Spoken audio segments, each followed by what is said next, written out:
The views and opinions expressed on this podcast are not necessarily representative of the coalition or any other entity. This content is intended for mature audiences only.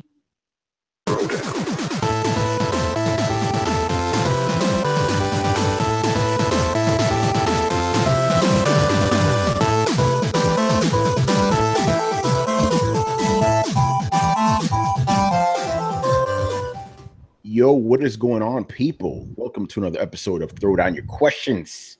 I'm your host, Tony Polanco, and I'm joined by Emilio Lopez. Don't go there. Don't go there. It's that way. See you guys. Chris Seeley. Hey, what's up, everyone? Carlos Romero. Goddamn Game of Thrones, man. Brett Murdoch. Oh, goddamn indeed. And Adam Vale. It was like a novella. Oh, man. By the way, before we start, HBO now fuck your boy over, man. I was in that bitch at 9:01 ready to watch it. And the app was like, we're not working right now. Come back later. Like, really, man? Get the fuck out of here, man. Like, I'm guessing that HBO now must have been getting pounded harder than like a flea bottom whore tonight, you know? You know, I've heard about this having a problem. I have not had the problem and that problem at all. And I stream mine through my Amazon Video subscription. So I don't know where y'all indicate this. You got freaking switches in front of storefront windows nobody wants to buy. And hold on a second. I could have watched this shit off my because I have Amazon Prime. I didn't know I could watch that shit off that. You'd have to pay. You'd have to pay for it though. Yeah, my subscription is through Amazon. Yeah, as opposed to through my cable service. I do that with Stars to watch Ash vs. Evil Dead. I do that. I do that for Showtime to watch Twin Peaks. Showtime is Showtime. you know, all right, man. A couple things before we start here. We are still doing the Sonic Mania Collector's Edition contest, man.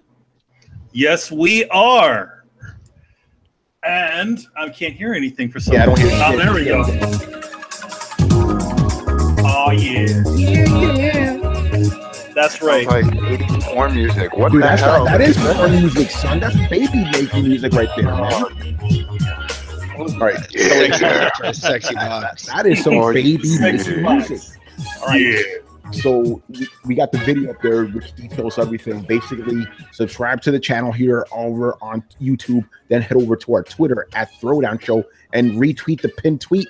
Simple as that, man. We were gonna announce Yeah, I'm telling you, that's that baby making music, bro. You want some of this Sonic Mania?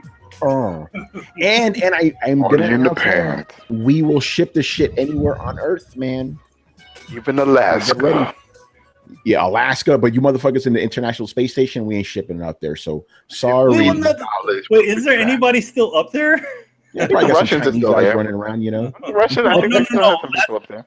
No. I know what they did. They retired the Mir satellite. The International Space Station still exists. Yeah. You know? All right, so there's that. And then, you know, again, I got to keep pounding this. Remember, okay, if you're watching this show after we've gone live, leave us questions in the comment section on YouTube or over on the Coalition. If you're watching us live, start hitting us with some motherfucking questions, man. All right, and with that, let's jump into it. G Megaforce 123 is becoming the new Final Stage boss since Final Stage boss is on vacation, apparently. I don't know. Final Stage boss is going on his spirit quest right now. You know, I'll tell you guys some shit off air, man, about Fern Gully. He's hitting me with some shit, man. All right, so G Megaforce, his first question is, does it scare you that the Switch has been hacked already? With the news of the Switch being hacked and the finding of a bug that allows for access / registration / unregistration to of any device, are you worried? Will the Switch go the way of the Dreamcast? Why does Nintendo have such poor security? Because they're Nintendo. Yep, the 3DS has been hacked for the longest time. The Switch was fucking hacked like the week it came out, so it's not. It's the what you know the OS that they're using or whatever, you know, that they've already broke that door long ago. That with the what is it Trip they're using against inside of it? The OS is BS, man. They're using the Tegra or the Tegra architecture. They're using an Android derivative. The reason it got broken is because they loaded an old version of Chromium in there, which is the engine for the Chrome browser, and they never changed it. So it's an old version that had been hacked to pieces. And when somebody got the Switch, I forgot which hacker got it, and he realized like, oh, I can just exploit the system through that. Boom, made a rootkit like that. So it's just they were just sloppy shit. This is their problem every time. This is how the Wii got homebrewed. That's how. Though it took a little. Actually, no, it was Zelda that did that. Yeah, Twilight first Princess allowed the first rootkit to get made for the Wii, and you got homebrew. So this should be no surprise to anyone. I'd be surprised if someone didn't break the Switch. you know? Yeah, that'd be the opposite. You know, like for the 3DS one, why would it scare us? Is my question. Yeah, that's what I'm saying. I'm like, I don't think it scares anything. I think he's worried that then the sales of the games will drop, and then nobody will buy the games. I don't think that's a problem. No! Look what happened with the PSP. Like as soon as somebody broke that thing, it became twice as in demand as it was. Like all of a sudden, everyone's like, "Oh, hold on, this can be an emulator machine." Like, or the original Xbox. Like that thing. Yeah, that's right. I mean, as soon as that shit dropped, they broke that thing wide open. So I mean, you put a hard drive in it. What? Got an Ethernet port? What? I wouldn't worry about it. The Dreamcast was in a unique position because it couldn't play media or anything. So there really wasn't. It couldn't be multi-purpose. And like Brett pointed out, the PSP it was multi-purpose. Like once it got hacked, people are like, "Yo, I got my porn portable." They went crazy, So that there's no problem with that. Like they're gonna put emulators on the Switch and do all sorts of stuff. And yeah, it now I don't know about game sales, but the hardware will keep selling if it is capable of way more, and these hackers start exploiting it. And I mean, also let me add about the Dreamcast. Also you got to remember that it wasn't Japan. It wasn't America that killed the Dreamcast. It was Japan, and the fact that they were not supporting that anymore. They didn't know what to do with it. It's the reverse what happened to the Sega Saturn, where America wasn't supporting the Sega Saturn, and that's what killed that console. So it wasn't the fact that they hacked that thing open, because in fact after its initial hacking, a lot of the people started buying those shits left, right, and crooked because you could easily do these things. Yeah, so I don't think there's anything to worry about if that's what the question is. Now the secret is the thing is, can Nintendo fix this? We don't know. Yeah, it's a good question. All right, so we'll move on to the next question. Another Nintendo-related question from Mr. G Megaforce. Right, why doesn't Nintendo make cartoons about their games anymore? Remember with Super Mario Brothers Super Show and Legend of Zelda? I thought those were pretty fun cartoons back in the day. I'm sure loads of people would love to watch some Nintendo cartoons today. In fact, they could help with advertising and make some older series more popular. So yeah, I can answer that question for you. And it all has to do with a wonderful movie called Super Mario Brothers. Oh shit. Back in the old days, Nintendo was a little bit more open with their property. Essentially, they just license it out to a company, the guys who made the Super Mario Super Show and all those other different things. As soon as the Super Mario Brother movie came out, if you notice, after Super Mario World, they kind of just pulled everything back in because they didn't want that sort of situation to happen, because having a shitty ass movie hurts their product. Yeah. So they play every single one of these moments as close to the chest as possible. So that's why they've been very, very, reluctant to give out their license too much. Which, though, there's talk of a Netflix Zelda thing that's been talked about forever. So yeah, that's coming. That might be the next thing to get people to go back into it. But yeah, they're very cautious about these new. Also, those old shows were not as good as you think that they were. No, they're actually, like, you watch that old Zelda show. That's a piece of shit. Yeah, it's not good. I mean, I remember watching that on Super Mario Super Show and just being like, "Oh, fuck Zelda! Excuse me, princess. Come on." I mean, Captain N was kind of awesome, but Captain N was like, everything was retarded world, because it's like Mega Man's in it, but he doesn't look like himself, and he sounds like he has emphysema. I've got emphysema, mega. All right, I think you pretty much answered that question. Well, I do want to say, Go ahead. when it goes bad, it goes bad. Just like Yes. we've explained. When it goes good, like Pokemon, it also goes bad. Oh, You want to hear something? You want to hear something though? Pokemon is actually not an adaptation of the. It's an adaptation of the game, but it's really all an adaptation of a comic. Yeah. I was not aware of that. Yep. Pokemon was a comic before any of the manga. card games, The before manga. any of the games. In fact, Yeah. the guy who designed Pokemon is still he's the one of the heads of Pokemon Company. Well, that's Creatures Inc. That's Creature Inc. Sorry, That's the portion that the comic comes from. Yeah. Yeah. All right. By the way, I want to give a quick shout out to JW, who's in the chat room. He's actually in Houston right now, brother. Woo! Oh man. Oh, Yeah, he says it's been raining for 3 days. Free rates crumbling. Infrastructure is all bad. Damn, son. I hope you're all right, man. Hey, listen. Are you catching flounders in your basement?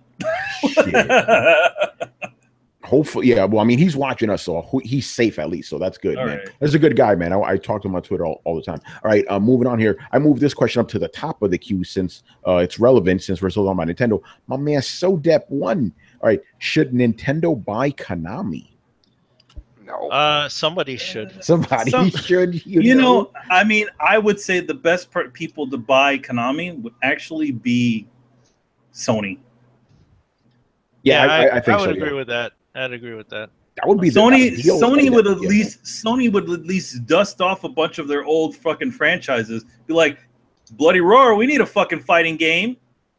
You know, and maybe, let's be honest, if Sony were to get it, Metal Gear would be back in Kojima's hands. It would be back in Kojima's hands. I mean, here's the question: is would they want to put that much down for, like, to just buy the games division of Konami? Yeah, exactly. We're not buying all of Konami, just the games division. We're not. Yeah, Konami. Konami. The rest of Konami makes a shitload of money. That's why the games division suffers so much. It's because, like, hey, slot machines make more money than video games. You know, friggin' what is it? Was it health clubs make more than video games? That's where their shit comes from. So it's like, okay, so let's buy the game. Let's buy all your franchises, all the game division, and just restructure. You know who I want to see buy Konami? Who's that? Kojima. Ultimate revenge, man. You know, just would never sell it. Bet it all on the farm. Bet it all on the farm. Like, sell all your assets, like, sell through all your contracts, make as much money as you can, get a fucking loan, and buy Konami, fire your old bosses, take Metal Gear back, and just start printing fucking money. That'd be insane. But yeah, Sony would be in a good position to do that, man, because Kojima's already there, so it would be perfect. Yeah, and I mean, they trust. I mean, here's the thing: like, he has ultimate trust of those Sony guys. Like, you know, like, he's always, like, even in the past, he's always been talking about, like, hey, I have the Sony thing and blah blah blah. You never see any of the Xbox. He'll show up on the Xbox stage, but you're constantly talking about Sony stuff. Yeah, like talking about the Walkman and all that other junk. He was definitely a Sony fan. So I mean, that's why him moving over there made sense. Nintendo, like, I don't know, Nintendo buying them just at this point in time, they're not at that level. I don't think that's a good fit either. I don't know. I don't know what they would. I feel like Nintendo would just kind of take the things that they like they'll pull off Bomberman and all the little cutesy things. Yeah, take all those things and just kind of like, Castlevania. Yeah, let's get a new Contra. They'd be like, but you guys made Contra. Like, think about it. Like, Contra became big. Let's just be honest, because of Nintendo. Same thing with, like, you know, a bunch of Konami shit. You know, but I can see. I mean, they owe a lot. They owe a lot to Nintendo, but at the same time, I could see Nintendo in Wii era. Yeah, possibly buying. Wii era buying maybe last year's Konami. You know, the one that's the fired Kojima, the one where they were losing money. Yeah, exactly. But yeah, Sony would be a good fit. All right, so let's move on here to Mr. Black Metal Gamer. All right, so his first question is, how different do you think, this is a funny one, by the way, how different do you think Xbox One would have been if Don Mattrick stayed? Would it be for the better? If he would have stuck to his guns, no. Everything would have been still a mess. We still would have had the Kinect, and we still would have had all that other shit that they were trying to do with the TV networks. Remember, they were trying to get that off the ground and make their own productions. So he would have pushed all his chips in and says, "No, we invested. We're all in on this." So it just would have been down. They needed to stop the bleeding and go in a new direction. So, I really think that the sad part of all that stuff is they really didn't need to focus on any of that. They could have went the gaming route and said, "Oh, hey, you could do all these awesome other things that we're setting up with this too." But no, it became about TV, and that showed that he did not have a connection to the core audience of the Xbox brand. Yeah. Rather than showing people a bunch of games, a bunch of really awesome games in that first initial press conference that they did, they just said, "Hey, we're doing TV now." Wait, weren't you a game console last generation? Well, remember, the whole thing with Xbox One is the reason it's called Xbox One is because it's your one stop for everything. It's the all-in-one thing, but again, at its core, it's a gaming console. Yeah, I think they lost sight of that. Yeah, and they lost sight of that part. It can be the all-in-one box, right? But the thing is that if you don't start selling the gamers on this thing, Grandpa Moses and Dad are not going to be watching this shit and be like, "Oh, I want to watch football on my Xbox." They don't give a shit. They'd be like, they turn the TV on just like my father, most other people's dads, and be like, "All right, I'm watching the game on cable." Well, we had a question not too long ago, about grading Phil Spencer, about what his grade would be. I mean, my grade would go down. From what we've been getting, Don Mattrick is fucking ass backwards when it comes to video games and how you should sell a system and how you should launch a system. But has Phil Spencer really brought Xbox back? Yeah, I'm glad you asked that question because that's what I was thinking. It's okay, if you would have asked us this question a year or two ago, we would have said, "Yeah, dude, Don Mattrick needed to go." Now I'm like, Phil Spencer is not really doing that much better either. He's still making changes. We have the Slim. We got the S, and we got this. Those are just that's just hardware. I understand, but he's still trying to work on that. I mean, look at all the other games that he canceled. Obviously, he canceled them because they were shit.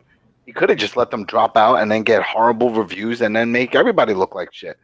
You know what I mean? So, I mean, we're in the know, but majority of people that don't follow, they don't know if these games got canceled. They don't even know they exist. They're like, "Oh, they were working on something, whatever." I don't know. You know what I mean? So, I mean, what they do see is this hardware. So they're probably thinking, "Oh, well, if you build it, they will come. He's building these amazing new hardware, so obviously they must have something planned." I mean, I think a lot of people think that. I mean, look at the pre-orders. People went and bought this shit. So yeah, but how people are, though. But here's the thing. That's what I'm saying. And those people see something that isn't there. We know it's not there. The games aren't there. There's nothing there, man. They see hardware, so they think they must be there. Yeah. So, but the thing is, since we got to take it all in totality, right? We know Phil Spencer's not really doing much. So, is he any better than Don Mattrick? I think that's a valid question to ask now. But we don't know. We don't know really what's going on. We don't know if he's making new deals. I mean, we know no games are coming out yet, but we don't know the deals he's working on. But I feel like, did we with all the cancellations that he did at the time, do we, you got to remember, it takes 3-4 years to make a game. And that's what he said too. He says in 2 or 3 years we're gonna have new games. In 2 or 3 years we're gonna have new games. But to be honest, to fully cancel a game like that Dragon something or other? Scalebound.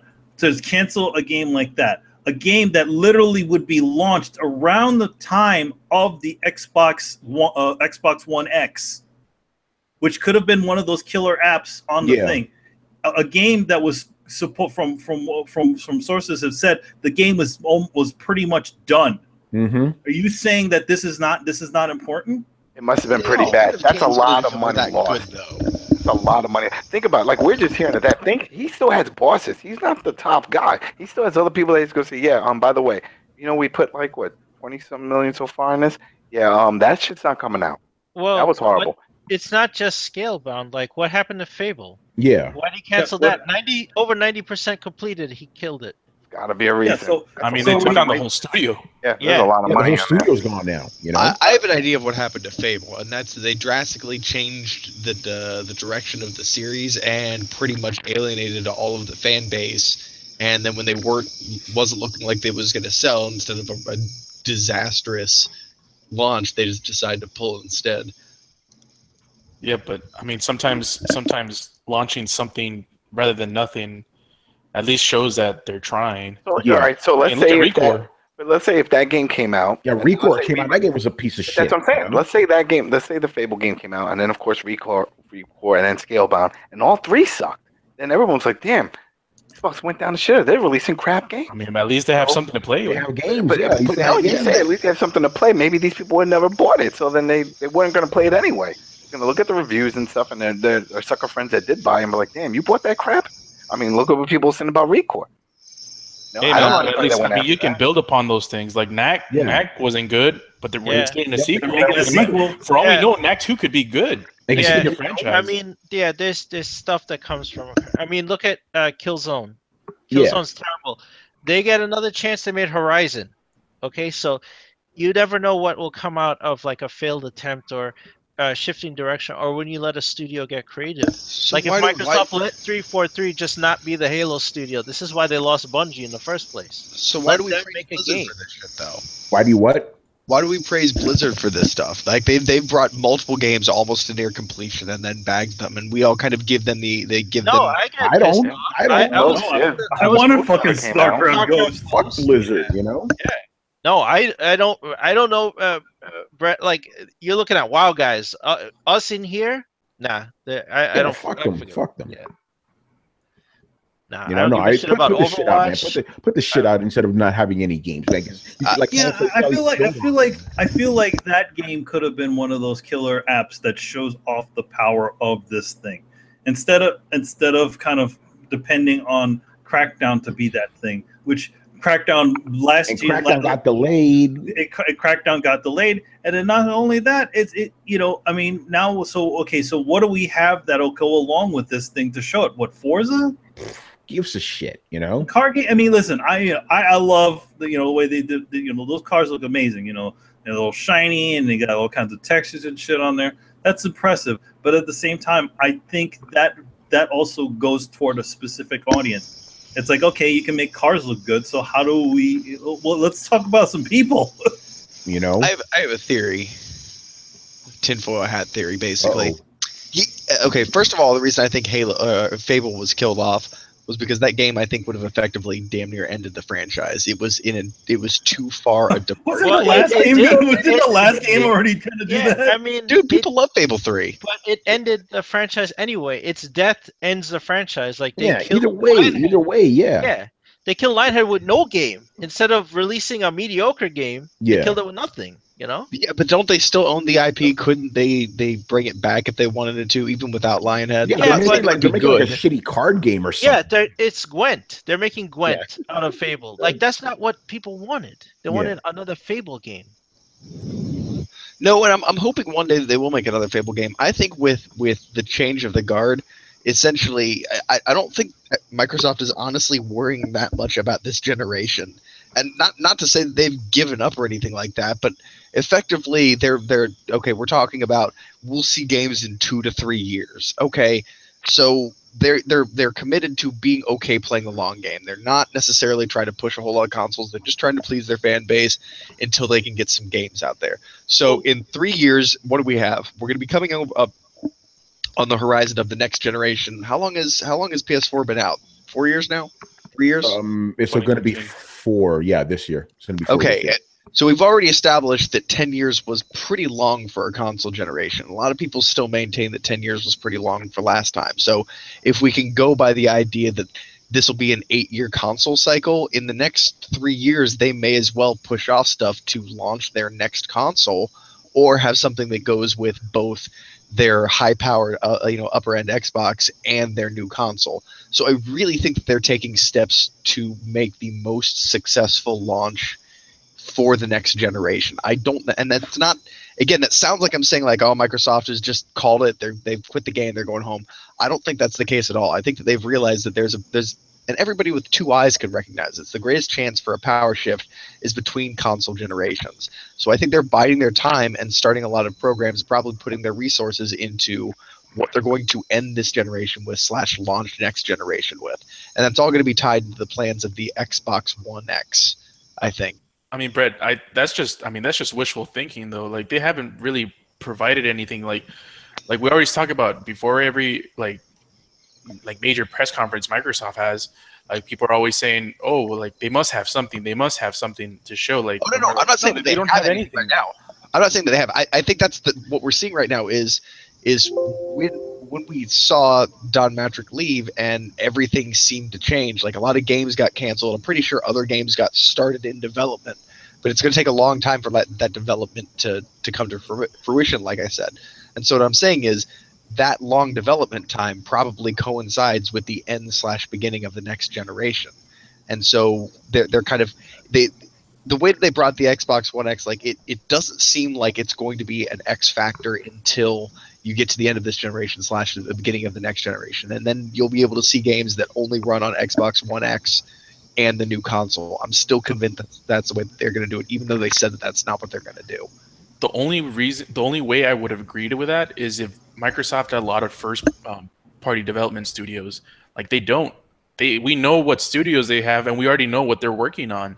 Like either they're gonna get like third party deals or something that we don't know. That's the only hope anybody ever has for that. Like for them to release something that we don't know is gonna get released. Yeah. All right, man. Let's move on here. This is a fun one. Follow up. Okay, if you were all the cast of a JRPG like Final Fantasy, which class would each Throwdown member be and why? This is a pretty fun one. I'm gonna go to Brett since he's Mr. Dungeons and Dragons. Oh man, well, there's 2 different ways to approach this question. First one would be everybody calls out what they think they would be. And the second one would be that we all decide what everybody would be based upon the current traits. So whichever way you guys think is more fun. I don't know. How do you guys want to answer it? Yeah, I just go around, just each one. Yeah, I already have my answer. I know what I want to be.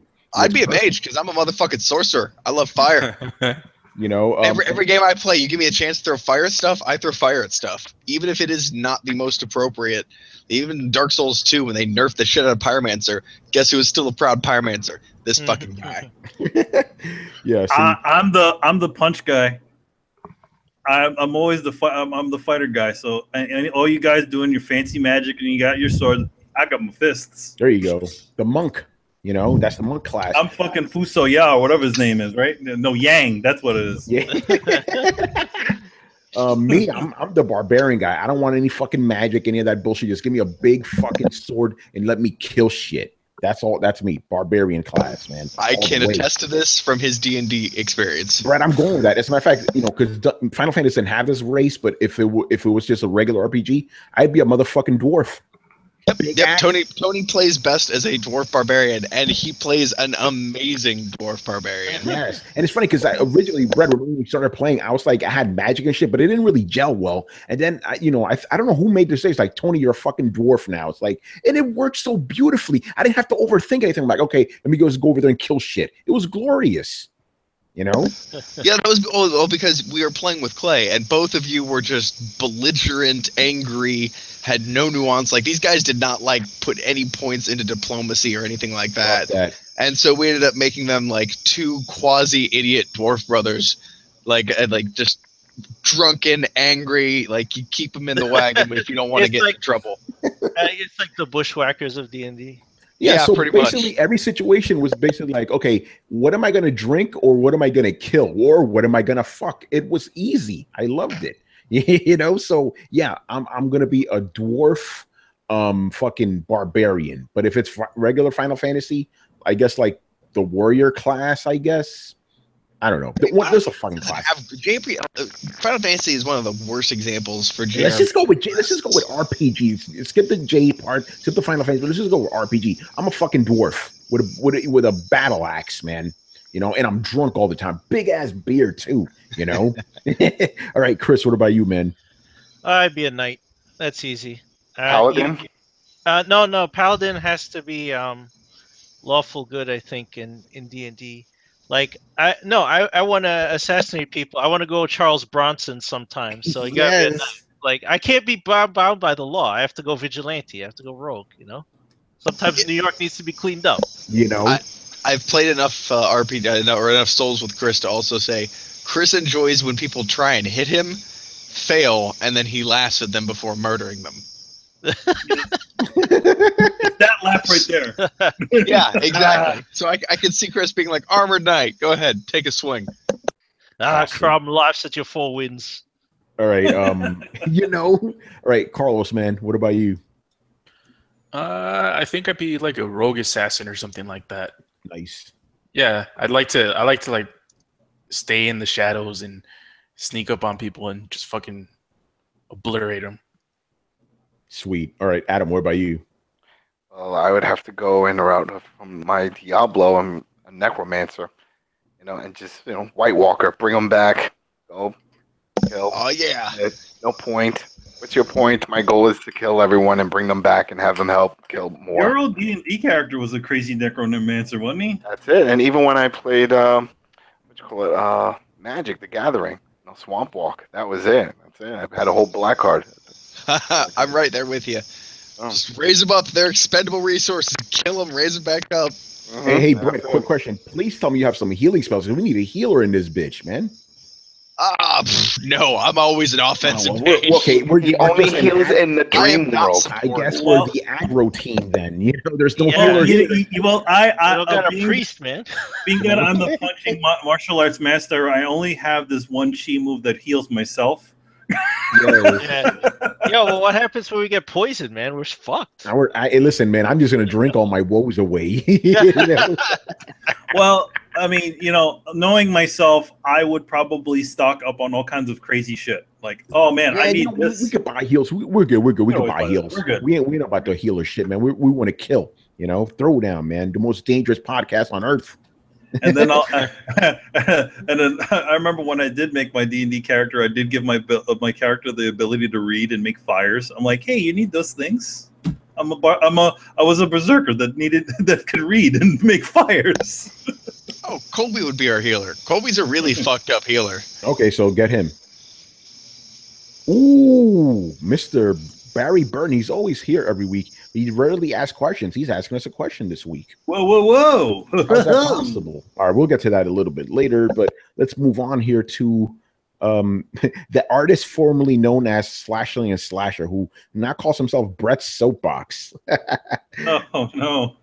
Also related to Final Fantasy, what are your thoughts on the announcement of Final Fantasy 15 going to PC? We told you so. We told you this was going to happen. Yeah. Come on, guys. Like, the thing is, people make this about why is that a big deal? We told you that shit was going to happen. It was going to happen. Like that crazy fucking engine that they made for that thing. They spent so much goddamn money on that thing. They're like, okay, we're going to make this stretch as long as we can. Exactly, and that engine wasn't just built for PlayStation; it was built for everything. It was built for everything. So Square is only exclusive for a limited time now. Expect to see that engine in Final Fantasy VII too. Oh yeah. Well, I heard that they're using Unreal on it. They're using Unreal for that one, actually. Oh shit. Yeah, as a matter of fact, that engine, there was not. I was going to say Decima, Luminous engine, right? It's only for Final Fantasy 15, which is weird. Every other game's on Unreal 4. The thing is that what's happening with that engine is because it was so much time spent on making that engine, it was probably not enough time to get other games fucking started. Yeah, so that's true. Fuck it, we're using Unreal. It looks nice. That is a nasty engine. You definitely want that shit on PC so it can look crisp. Mm-hmm. I'm buying that shit, man. I can't wait. You roll up on Digital Foundry, and we tested it against something else. All right, man. Next question here. This is a good one too. All memes aside, the ability to customize your Xbox controller straight through Xbox or straight through Microsoft is really cool, at least in my opinion. Would you like to see PlayStation do the same thing? And would you make and buy a custom controller for PlayStation if you could? this controller is the shit right here, right? The Xbox custom controller. I made it, has like, I still made it dark and stuff, but it has like custom shit. I don't know if you can see it, but it has ROMU-Def on it, maybe you can see it a little bit. I love this shit. I would love to have a PlayStation equivalent of this. I could make your own PlayStation. Yeah, fuck yeah. Hell yeah. Do that shit, man. Yeah, I would like to see that too. I mean, even when it was first announced, when Microsoft was doing it, I mean, it is a really cool idea. I mean, granted, I do wish it was a little bit more than just kind of aesthetic things like making, changing colors and stuff. I do wish you could change stuff like the D-pad and incorporate some things from the Elite controller. I would like to do, but yeah, it's a really cool idea. PlayStation needs an Elite controller, first of all. Let's just be honest. Yeah, but yeah, definitely. I don't think anybody here would disagree with that. We would love that. Cool. Yeah. I disagree for the most part. I think it's kind of unnecessary. Why? Of course, it's unnecessary. It's just fun to do. It is unnecessary, but it's cool. And Brett, I thought you like custom shit, man. Yeah, but like, why? Okay. Listen, if you could literally change out a bunch of things that you didn't like about the controller, like the way the analog sticks work, or even a bunch of other things, I would think that would be a cool idea. No, that would be a cool idea, but we're just talking about vanity stuff like if you're gonna go custom, how about instead of choosing from one of 12 colors or small things here and there, like go for a full custom made vinyl skin for your controller. It protects your controller. It looks really fucking cool. Yeah, and it's cheaper. I actually still want to buy another one of these. I fucking love it. I mean, I got a Doom skin for one of my controllers. That's pretty fucking boss. Badass. All right. I also vinyl skin my PlayStation. So like, when everyone's like, "Oh, I got a white PlayStation," it's like I got a kill PlayStation. Oh shit. So yeah, it's easier than people expect to be able to customize your games and your controllers and your accessories and all that stuff. There are sites out there who have everything measured down perfectly, and you can actually pull in and drop in your own art or any art that you find. You don't even have to choose what exactly what design you want from any pre-made designs. You can literally find any design or commission somebody like Manny to design you a custom controller skin, and then get that printed and mailed to you. It's like $8 or some shit like that, and then you truly have something custom. And here's the reason I feel this way, folks. I'm a tattoo artist by day, so people come in with tattoos from Pinterest all the time, and they're like, "Oh, can we add one more bird to the top of this?"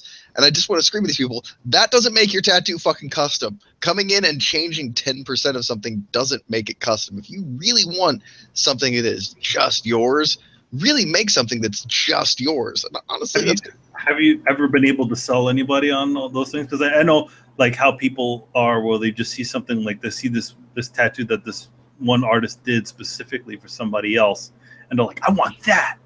I don't do those tattoos. I always tell people like, that is that person's tattoo. I'd be happy to, and I take a very intricate approach with a lot of people where we'll sit down and I take what I call the optometrist approach, where I take a series of different images with different elements in them, and I hold them up right next to each other. I say, would you like A or B better? A or B better? And we start to pick out the design elements of, whether they're, what style they're looking for to begin with, whether they're jumping out at textures, at shapes, at flow, at stacking, how much skin tone they like, that kind of thing. You're able to discern not just what they want, but the different elements that are in it. So I always talk people into, look, we can take this image, deconstruct it, purify it down to just the stuff that you really like, add your own personal flair, and then reconstruct it to be its own image just for you from the ground up. And that kind of translates to me with, for the same thing. Like, I don't consider customizing something, putting a blue face plate on the front or slapping a sticker on it. It's if you want, a custom backpack, then you go to the nines and make it, fully your own. Just like both of mine and Rachel's PlayStation, neither of those were even, it it's even down to, you know, like Dark Souls kind of thing. Like, I never wear a full set of armor. I have to wear one piece from each set. That's the rule, because you can't have the pre-made stuff because it just isn't as special. So when we made our custom skins for our PlayStation, like, we went and we found images, our favorite images that we liked, paired two that we thought really worked together because of their similar style. They were both kind of splatter printy. And then we uploaded them and got them printed off. So I am, as far as I know, the only person who has this PlayStation. Rachel is the only person who had that type of PlayStation. And that's real customization right there. I got you. So it's already an option for all of us, and it's honestly a lot cheaper. And again, a vinyl skin is going to protect your hardware. So you get more options for a cheaper price with a better result, and the extra bonus of protecting your system.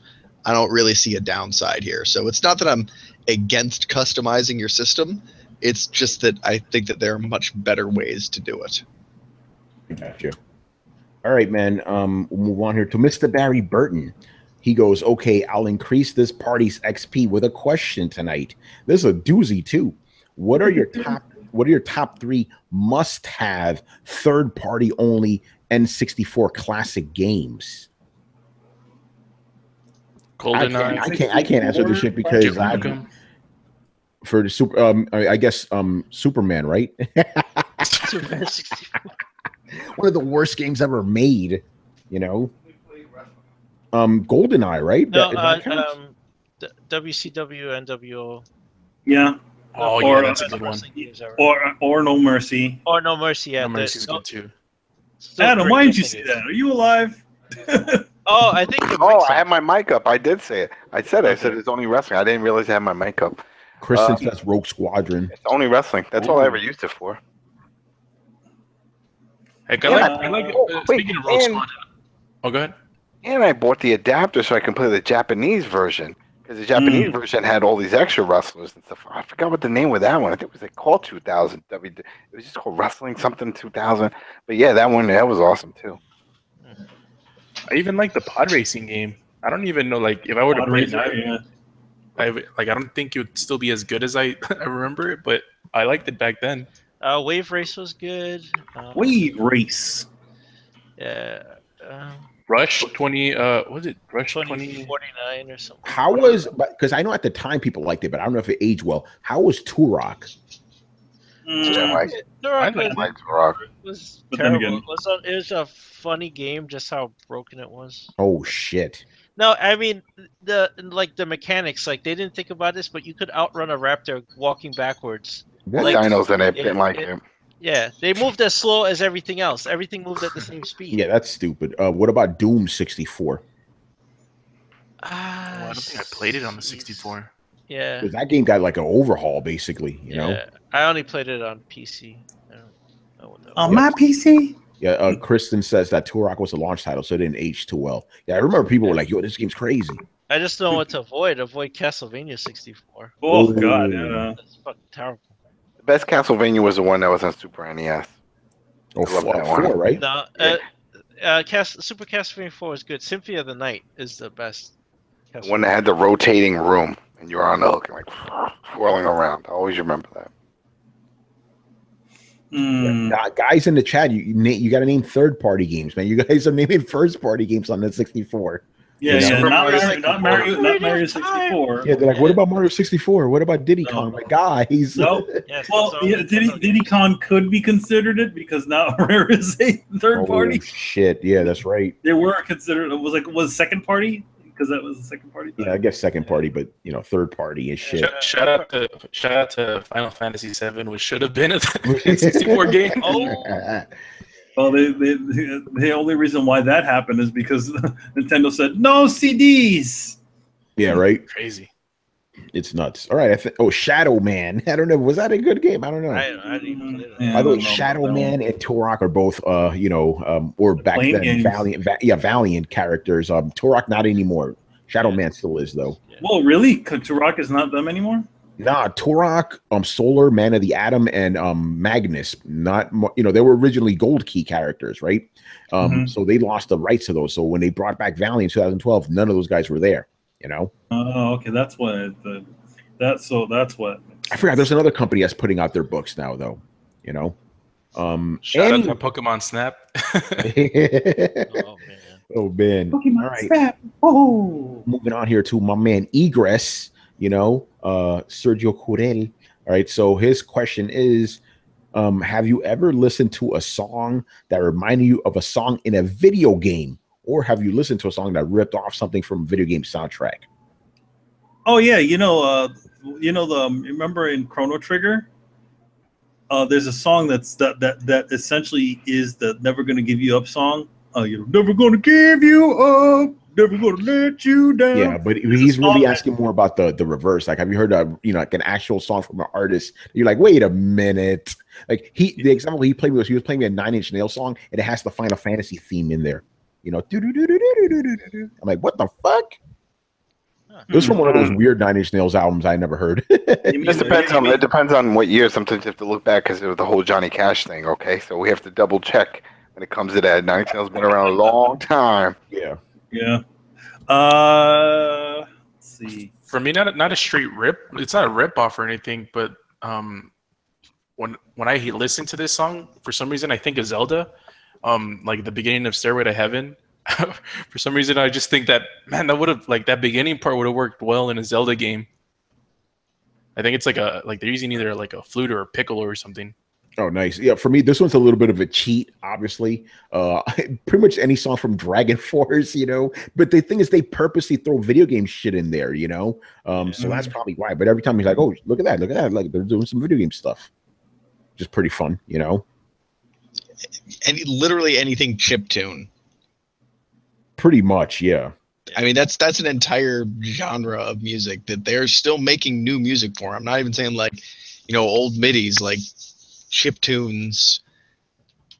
Yeah, every chiptune, like I want to say a third of them. I have this feeling like, is this a Castlevania song? I feel like this might be a Castlevania song. I'm not. No, I don't think it is. The reason I busted out laughing is because the truth says the song that reminds him about video games is the Throwdown intro. Yes, that's on purpose. Well, we can tell you a little small story about that. Yes, we can. When me and Rachel were designing, having hired Mr. Daly to do the song, we actually gave him a couple of different things that we liked. So it was like, it's a mixture of Mega Man, the Metal Gear theme, and some Castlevania stuff, like certain things that I really, you know, that we really thought was cool. So we gave him a bunch of different things, and he kind of just interpreted that into the Throwdown theme.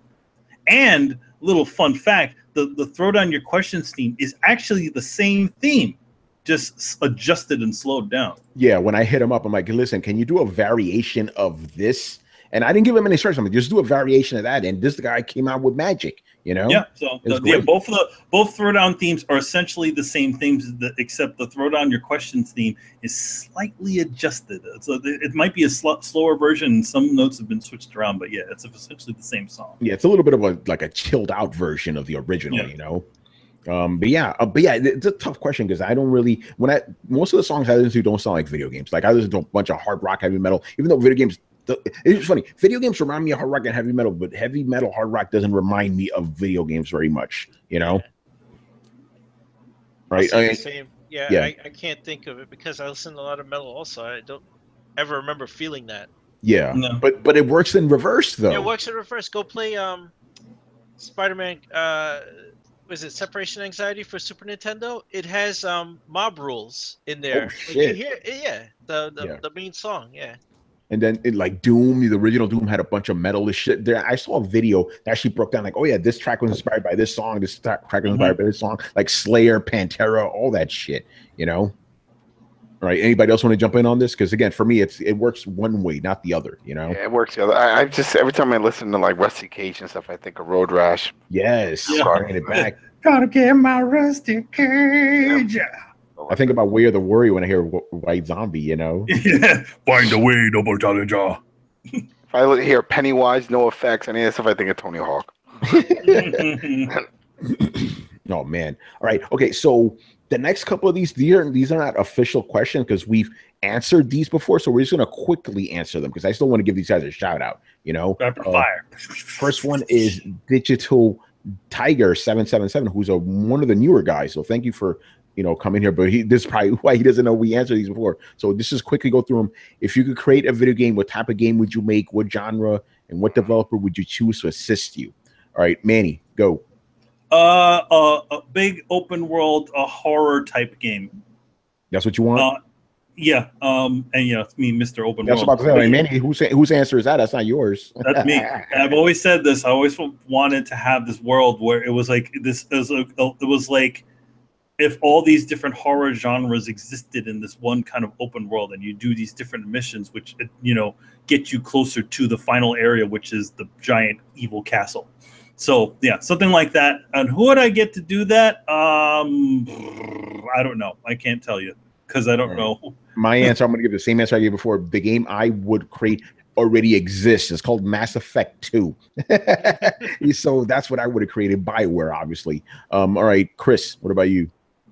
For me, I would want to make the ultimate Contra game. And I know Gears of War kind of like took that mantle, but I think I want a simplified game, more arcadey feel, but the look and feel of what Gears does, So Contra like grown up with us. That's nice. What I want. Who I get to make it? Probably Platinum. Be like Vanquish, man. Like super fast. Ooh, shit. Around and shit. Yeah, that's what I want. Nice. All right, Carlos. So I would make a new Mass Effect game that will replace the freaking whatever we got. Andromeda. Yeah, because I said a Mass Effect game back then. So it's even more prevalent now that we need to make a new Mass Effect game because man, this didn't cut it, man. And I would add kind of like a Battlestar Galactica feel. I would add more ships going all together, trying to get to a destination, with like different plots and all the ships serving different purposes in the fleet. That kind of stuff is pretty intriguing. So I would do something like that. All right, developer. So it wouldn't be BioWare anymore. So you could be like BioWare from 10 years ago. Yeah.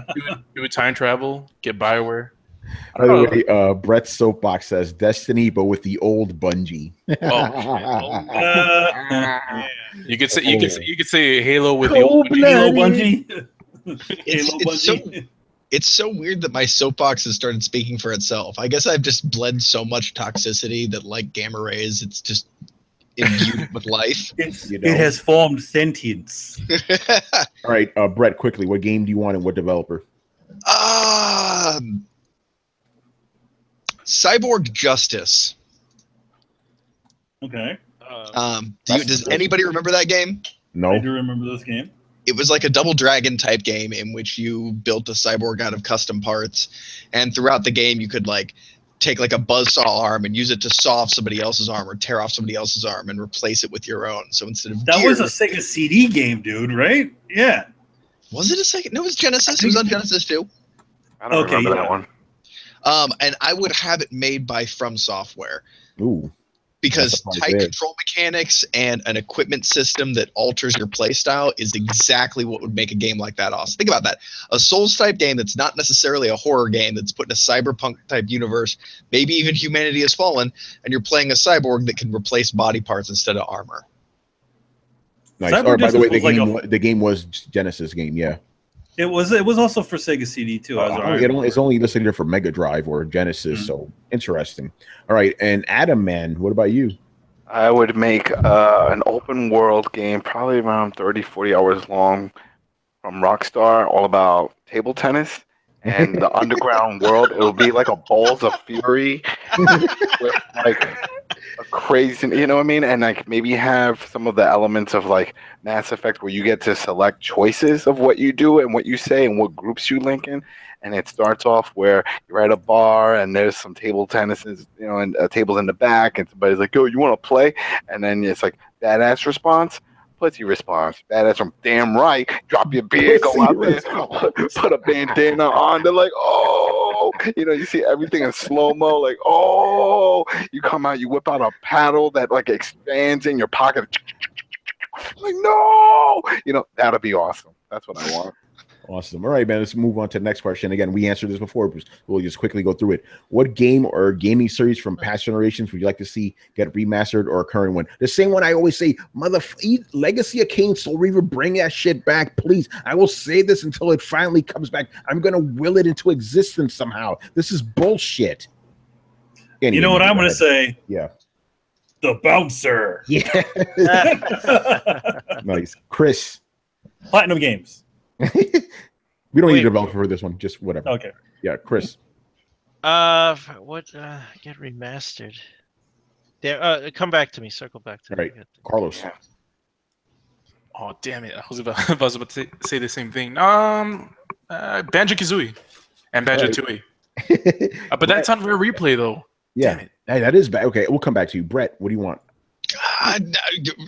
Pass. You say the same shit man. you said last time we answered this question, you motherfuckers. I'm trying to rethink it, man. All right, Adam. Mine's is easy. The Warriors. The Warriors. Redo that. Think about it. With the tech that we have, we could have some awesome train fights. What? Have an all-out brawl in the park and stuff. So that would be awesome. Is it a remaster or remake? Just remaster, remake, redo, make it fun. Do everything. Do you remember the Warriors game from a bunch of years ago? I still have it. I still have it. Okay, so we make that shit. Okay, but is the question remaster or remake? Either one, it doesn't matter. Either way, just make it. Just really redo it. Give it a good touch up. I mean, right now they just ported over the PS2. Well, not now, but I mean it's been there. The PS2 version got ported over to PS4, but it was also ported. It's the same port that's on PS3. It has trophies. That's cool. And that's why I picked it up again. But I mean, if not that, then Manhunt. Redo that with better controls. Damn, those controls suck. Yeah. By the way, Sodep says F-Zero. What is wrong with Nintendo? Why don't they bring it back? We talked about it. I told you. They like it. I don't know, man. All right, Chris, you ready now? Yeah, I rethought my answer. I'm gonna say the Parasite Eve series. Ooh, Parasite Eve. There you go. Very nice. Well, the game that didn't even have a good Parasite Eve 2. Yeah. Shit. All right. That second one stuck. Carlos, you ready, man? Yeah, remaster Yoshi's Story. Okay. I love that game for the 64. A lot of people didn't like it. I really enjoyed it. It was pretty fun. Cool. All right, Brett. That's fine. Remake Secret of Evermore. Ooh.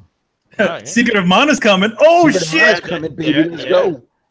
I want Secret of Evermore. God damn it! Stop it, Evermore. I know they both have Secret, but every time I'm like Secret of Evermore, everyone's like, "Oh, Secret of Mana." No, it's not the same. Of Mana. No, Secret of Mana is an amazing game, but Secret of Evermore is also an amazing game. Awesome. But now since they did Secret of Mana, now you could do Secret of Evermore There too. might be hope, man. That's the same reaction you get when fucking Brett talks about Samurai X and people bring up Ronin Kenshin. No, kill you. Oh god damn it! It's a different goddamn thing. What about Illusions of Gaia? That was a good one. Oh man. All right, let's move on, man. My man, All Day Digital. So again, we answered this before, so we'll quickly go through it. If you could take any film and make it a video game, what genre would it be, and what developer? Film movies. Oh, didn't we say it the last time? Well, most film movies would probably suck. Yeah. So, what movie would you like make into a video game, and how would what kind of genre would it be? That'd be easy. I would. You know what? I don't think we said that. Oh no, it was like a video game movie, right? It was. No, the question originally was like, what movie do you want to see a video game of? You know what would be kind of interesting? John Wick. Yeah, that'd be cool. Thinking that It was like Max Payne. Reaction game ever. I mean, come on, there hasn't been a good Max Payne in how long? So shit, why not John Wick? Okay, no, it would just be Max Payne. True that. Yeah, I got one for Chris. Last Action Hero. Oh man, I love that movie. I don't care what anyone says. I was just thinking of John McTiernan also. John McTiernan is fucking amazing, man. That'll be the day we lose him, man. Yeah. Shit. I don't think I answered it originally because I'm like, whatever. Because the thing is, most movies that I would want in a video game have already been made into a video game, I guess, like Terminator 2, but even though it wasn't a good video game. Shooting One was cool. I don't know. I don't feel like answering it. I mean, here's the inherent problem with this. I don't have an answer, to be honest. It's easy. I have a bunch of them. Oh, go ahead, Adam. Escape from New York. Do that one. Big Trouble in Little China. That'll be another good one. Most John Carpenter films. The problem is every video game, every movie I want to see in a video game has been made into a video game, and it's fucking sucked. That's my problem. We can assume for the sake of argument that it's not necessarily going to suck.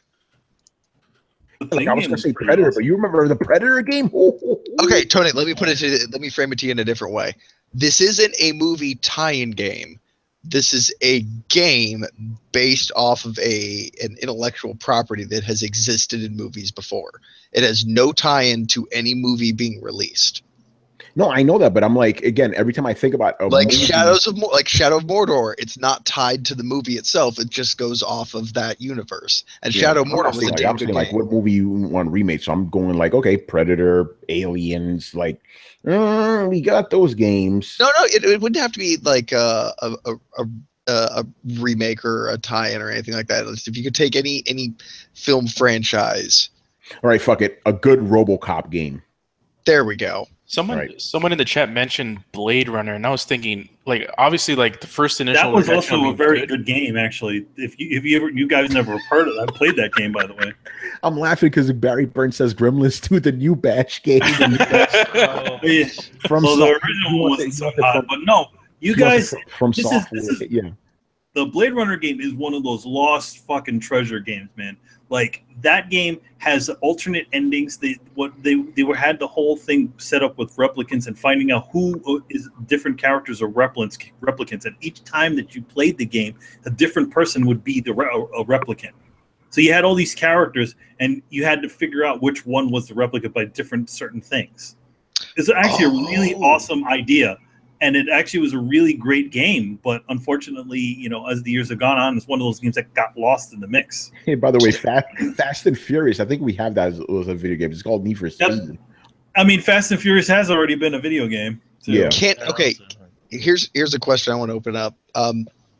Can we expand this into series as well? Because personally, I don't think you can compare an hour and a half worth of content to something that is generally at least 9 hours worth of content without it being a huge filler.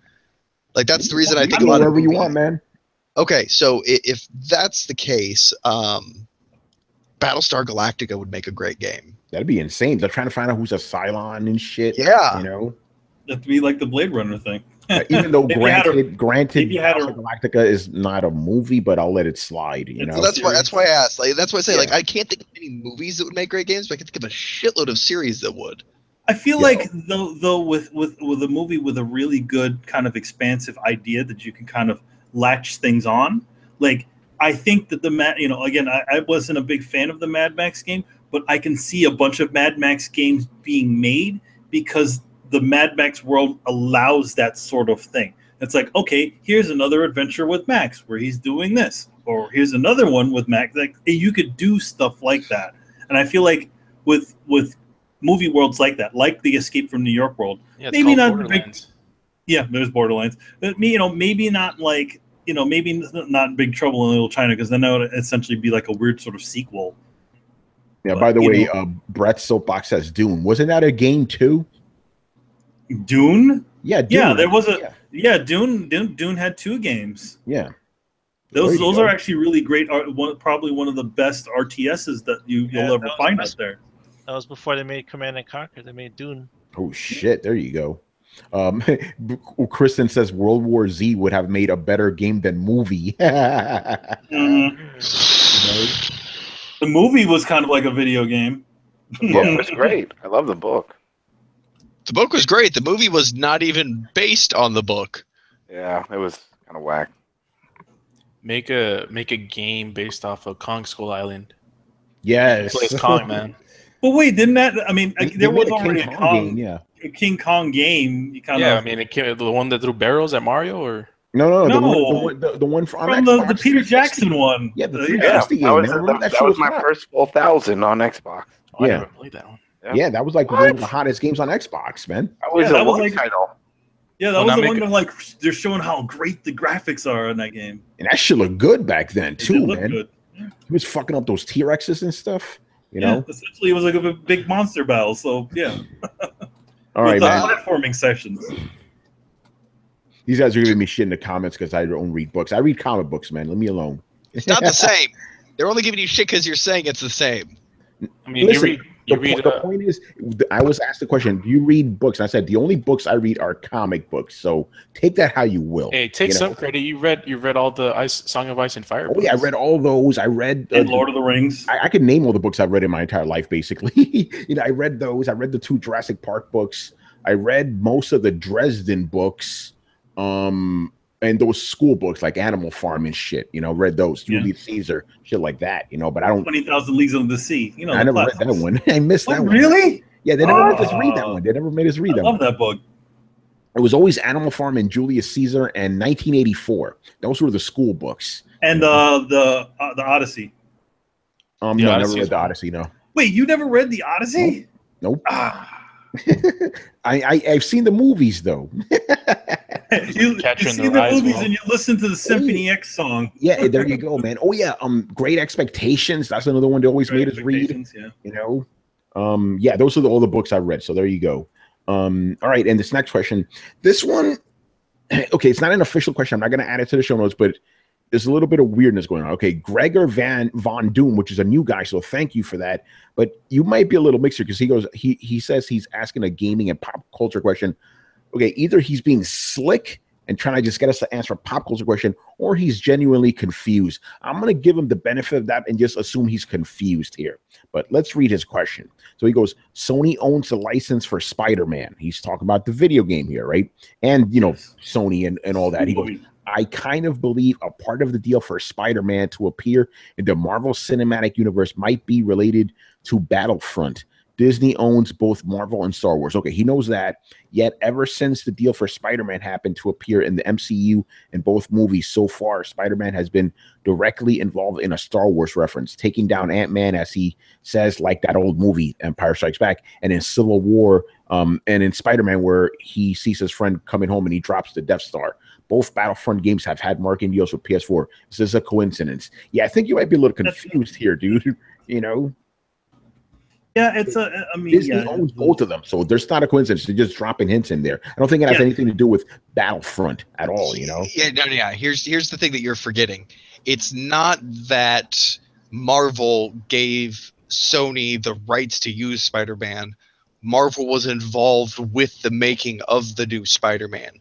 So therefore, being involved with that, they are allowed at their discretion to use any intellectual property owned by their parent company. So while Sony can't put, Star Wars references necessarily, and I know that's not true. I'll get back to that in a second. But even if Sony can't do that, the fact that they're working in conjunction with Marvel, if Marvel says we would like to do this, they have every right to. Now, I'm going to disassemble the need for that argument by saying there's, homage and parody. You're not saying anything from the movie. Like, you could have a little Lego Star Wars, Darth Vader being like, Luke, I am your father. And even though it's actually saying something from the movie, it's not containing footage from the movie. It is making an homage to the movie. And that is covered legally under homage and parody, which is where most of us artists is a huge loophole that we make a lot of our living through, especially if you any kind of commission-based art. And usually, also the other thing to know about it is that whenever any sort of those references are made in movies that are not already owned by these companies, usually one movie studio will go to another. Hey, this is a really important thing to the story, and we really want to include this sort of reference. So they get permission. And they pop a couple of bucks for it, and they'll be like, okay, it's in there. It's like why Kevin Smith is able to talk about the Hulk and all that other stuff. It's going to be interesting when Ready Player One, when that one comes out, because that has references to movies and other games and all kinds of stuff. Star Wars, you name it. Star Trek. I don't know how they're going to get the license for all of that. You're allowed to reference it. That's the thing. You don't have to license it unless it's extended. Like, if you want to quote a line from a movie, even down to like, okay, if you want to play an audio excerpt from something, if you keep it under 15 seconds, then you don't necessarily have to pay for the licensing. Did you read the book or any of that stuff with this one? Oh no, I did. Yeah, I absolutely read. So then you remember there's parts where he has to play out entire scenes of movies. Remember, like war games and stuff, and he had to replay everything. That was the whole point of the game, is that he had to get each word, each scene exactly correct, or else he would fail and lose points. But again, that would be an homage. If you were to take somebody to court with that, it would be, I am paying tribute to this original movie, which is literally what homage means. Yeah. And they usually when that sort of stuff happens, you'll see a thing inside of there saying, war games, copyright to so and so. At the end of most of those movies, all the end of those movies and stuff like that. So. Yeah, usually whenever the thing is that it might, I think in general they still need to ask permission to do these sorts of things. If they're going to mention, hey, I played war games, that usually is not that much. But if it's something very specific, like a whole scene from fucking war games that's recreated, they usually will be like, okay, war games is copyright to blah blah blah pictures or something like that. Yeah, or any trademarked catchphrases or something like that. But here's the other thing: this book is already published. Mm-hmm. So, unless they really faithfully recreate, and the other thing is like, sure, they may recreate a scene that's famous for people, but they may only actually keep the camera in the same place that you see. Like, they may start the scene with the camera in the same place, but then they may swing the camera out so that while they're still in the same setting kind of thing, that it doesn't look like the old movie. The key point is you don't want to be able to hold up the new movie and the old movie and say shot for shot there's 10 minutes that is directly ripped from our movie. It could even be, in the original movie it's somebody walking down a road with a camera behind their back, and then the new movie it starts with the camera behind their back and then slowly swings around to pan in on their face kind of thing. You can go ahead. It's also part of the reason why in Terminator Genesis they didn't use the footage. They recreated all the footage from Terminator, the original Terminator film, is because they didn't have the rights to show that stuff. But recreating those sorts of film, those scenes slightly different than the originals was perfectly fine. And I think Ready Player One will have enough.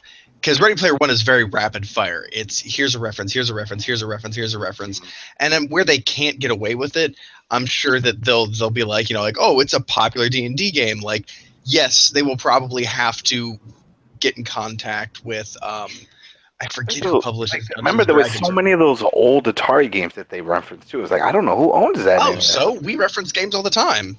Yeah, but I mean, not on for sale. I mean, it's not on the big screen. They have to actually play the game. Well, if they have to show those sorts of games, they actually have to get the rights from the original companies to do those sorts of things.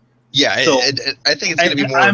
I'm going to expect that not all of Ready Player One is going to be intact, especially with all the thousands and thousands of pop culture references that are in it. Well, hold on a second. Now, Ready Player One is already a thing that is put out in public and sold. So, if I'm remembering correctly, they reference a lot of stuff and they kind of point to a lot of people, but I don't think that they specifically call in a lot of trademarked characters.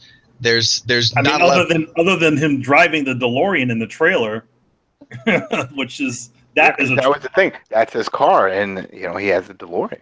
Yeah, all right, let's move on because we're getting too deep into the movie now. All right, and the last question here, another new person, New Sunrise. Hello, man. New Day Sunrise. So his question is, so I got a PS4 last Tuesday with Ratchet and Clank and Crash Bandicoot: The Insane Trilogy. I've got 28 trophies by now, and I'm on level 3. I guess that is great, but what exactly does that do for me? There has to be more than just bragging rights. Otherwise, it seems pointless. Oh, so what does it do, and why should I care? It gets you hot chicks. Everybody knows that. It gets you bitches, right? I mean, if you want to be a full-time Sony gamer, you need to be at a certain spot. You know what I'm saying? Now, here's my question. I wish he could actually answer this. Okay, so are you okay with Xbox achievements then? Because they're kind of the same thing. You know what I'm saying? So they give you some things. Like, I mean, you have to also be part of the mailing list. Don't block them like Tony does. And then when you start beating these games, you start getting emails from these publishers. Some of them actually come with discount codes. Some will give you betas and stuff and early access and behind the scenes stuff for the next gen of that one, because they're like, hey, you beat this one, you got the platinum that, you'll most likely like this one, you know. And I get a lot of these emails, you know. If you turn that stuff off, you're not going to get any of it. Yeah, if you have it on, but you're right though. Like, you know, if you've gotten platinums in certain games, you do get things. But me personally, I just, you know, I'm a completionist. I've always been that guy. I've been getting 100% of games before these things even existed. I enjoy it. It adds more to the game for me. You know, it's like it gives another extra layer to it. That's why, like, I know Adam, you're kind of similar with me. Like, we don't really do it for bragging rights. We just think it's fun. You know, it's just fun. I feel like, you know what, the devs put it in there for a reason. You know, and then I love the fact that a lot of them are hard to get, because it was like, all right, well, that means not a lot of people have either bothered or they just can't get it. So let me go for it. Why not? Yeah, it's put it in there for a reason. I don't like the cheap trophies like get 10 million kills online. It's like, come on, man. Fucking, what is this shit? And online trophies in general, hate them. You know, but did you see? I mean, just because we're talking about the trophies, I don't know if it's gonna come up. Freaking Destiny 2, 14 trophies. 14 trophies, ain't that 14? About a bitch? We're gonna fly through that week 1. You know, I think like one of the hardest ones is probably gonna be beat the raid in the hardest difficulty or some shit. No, it's optional. There's 2 different types of ways you could do. You could do that on 2 different difficulties. Really? Yeah. If you read it more, it says it's like that legendary, whatever, and then there's a secondary one. So you get to pick. But either way, yeah, we're gonna have to be high level. It is a raid. Okay, yeah. But yeah, for me, it's fun. Like, if you don't like trophies, that's perfectly fine. I understand that. But me personally, I dig them. It's just a lot of fun. I'm glad when they introduce that system. And achievements are good too on Xbox. I like those. Only ones I don't like are Steam achievements because they don't make a noise. I've been talking to Brett's Soapbox. He doesn't like them at all. I don't like them because they don't make noise. I want them like Steam, something, you know, something. Steam achievements can be fucked over if you hack your games. Well, you know how it is with PC gaming. That stuff's gonna happen. You know? Here's a hilarious one though. What was it? The one that takes place in the repeating office. What's the name of that one? Stanley Parable. Stanley Parable. There is a friggin' achievement, a Steam achievement if you hack that fucking game.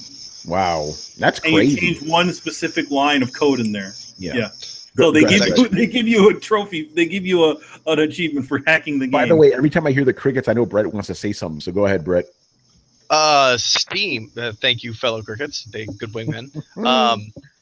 Steam actually does a pretty cool thing where they'll send you like little cards, little digital cards, for unlocking certain achievements. And if I'm not wrong, and I'm very possibly wrong here, what's that?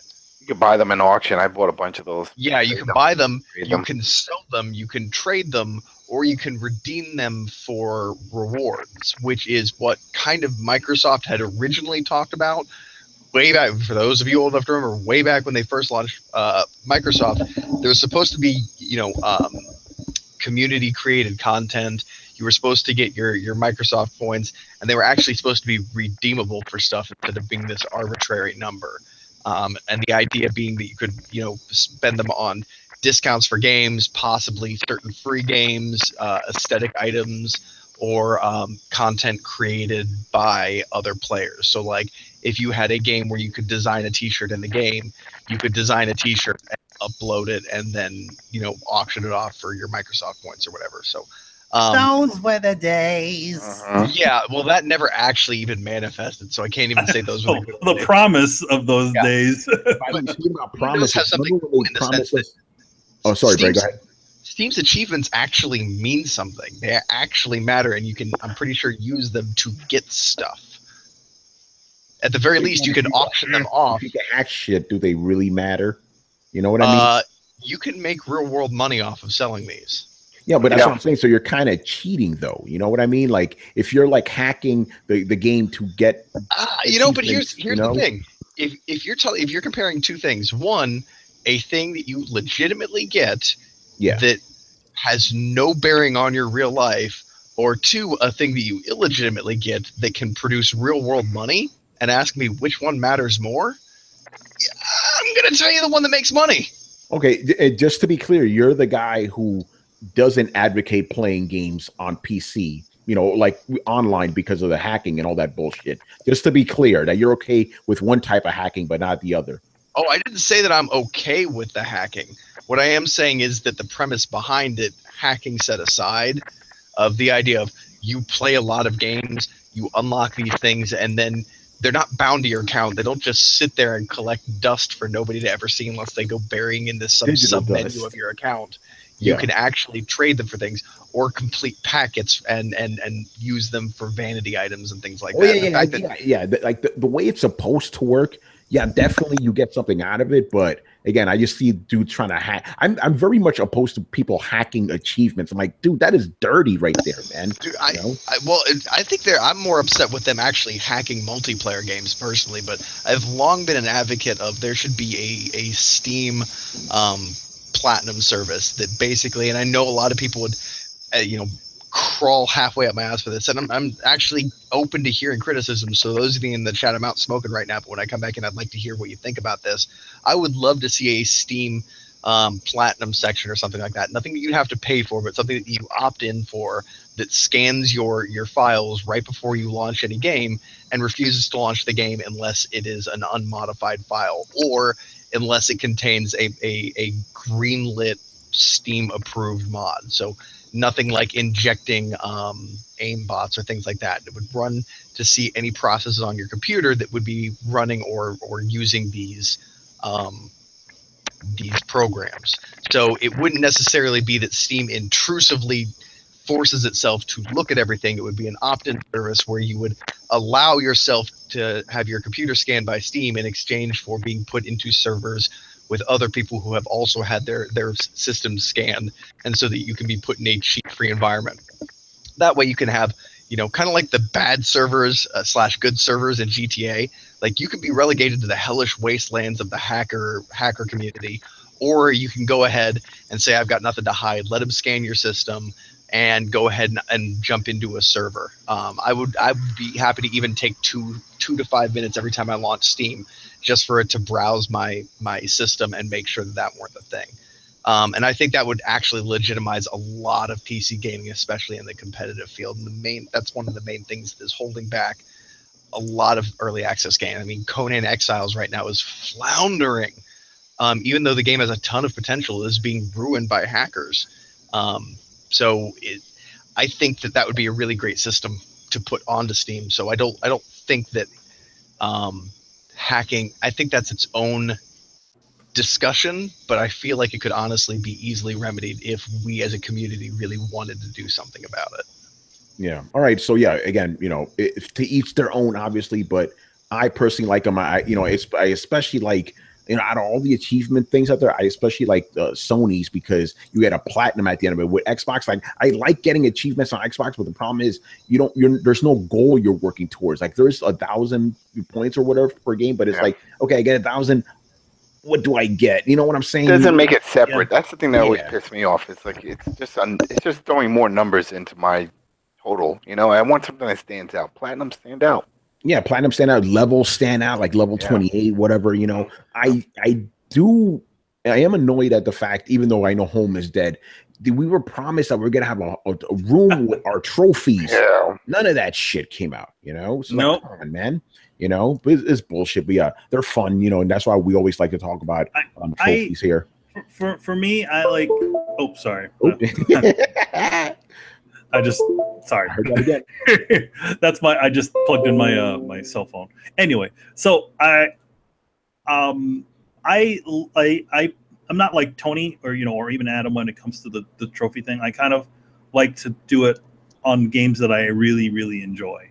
So it's usually just, if I can get the trophy, that's good. But my main thing is to get all the, like as Tony used to said that he always used to 100% the game. That's always my goal in a game, where essentially I've gotten every single item and every single thing inside of there, and then and I beat the game. So like if that means getting a platinum trophy in there, then that's cool. Yeah, I'm still like that. Like, don't get me wrong, I still enjoy getting trophy stuff, but my main goal is always getting 100% in the actual game. If I don't get the platinum, but I still get 100% in the actual game, then I finished it and I'm happy. You know what I'm saying?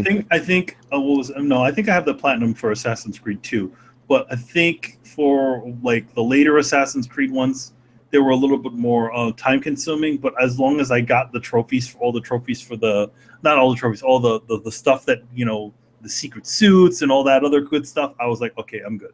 Yeah, exactly. I mean, it all boils down to that. Like, I like getting 100% in games. I always have. I probably always will. Because it's like, if I'm gonna buy the game, I need to completely like milk it of everything. Adam, you're gonna say something? Yeah, if I can't get the platinum in it, I at least try to get 70% because that gives me an A rating, PSN profile.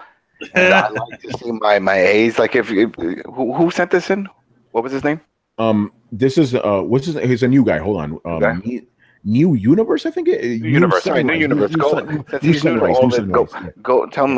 Just look up PSN profile. It's a great website. You can type in your gamer tag. It'll show you all the games you played because it's linked to the network. It'll show you everything, and it'll show you overall your rating per game. Based off of what you completed on the trophies. So I just like to see A's if I can. If I don't get the platinum, then I know I have to get 65% to 70% of the trophies to get that A. Yeah, that's not bad. Yeah. Yeah. So and it's relatively easy to get 70% in a game, Let's just yeah, man. Oh, by the way, speaking about platinums, the next one I'm gonna get is for Hellblade because I only need one more trophy. It's the runes and shit. I'm missing 3 of them. Ooh, I can't wait. For Lost Legacy. Oh yeah.